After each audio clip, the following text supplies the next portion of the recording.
Hey everybody, it's Billy here with Port City Living. I hope you're doing well. I've got some information to share with you about flood insurance. I know before you go crazy and before you swipe, you really need to hear this, I promise, especially if you're thinking about purchasing a home.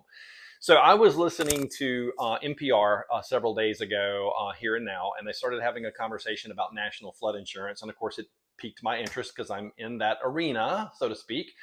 And I had several takeaways that I thought I would share with you, and I think this is kind of important. So, first of all, experts say that if it can rain at your property, then it can flood at your property. Interesting concept, right? So, forget what flood maps say. Perfect example of this is back in 2018 here in Wilmington when Hurricane Florence came barreling through, dropped tons of rain on us, and places in Wilmington that were not considered in flood zones flooded. It left a lot of people confused, a lot of people concerned and upset, obviously. So the takeaway on that one is if it can rain at your property, it can flood at your property. Okay.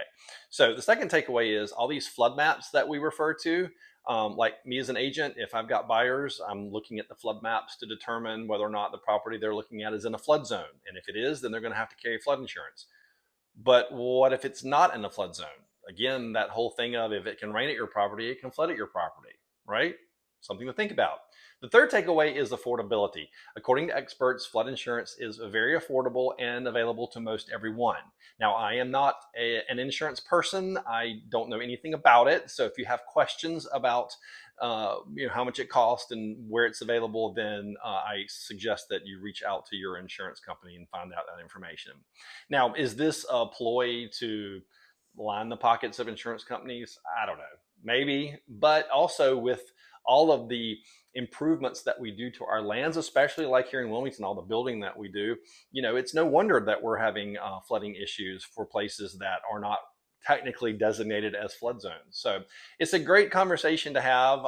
If you're thinking about purchasing and you're not going to buy in a flood zone, do you think you should have that extra layer of protection?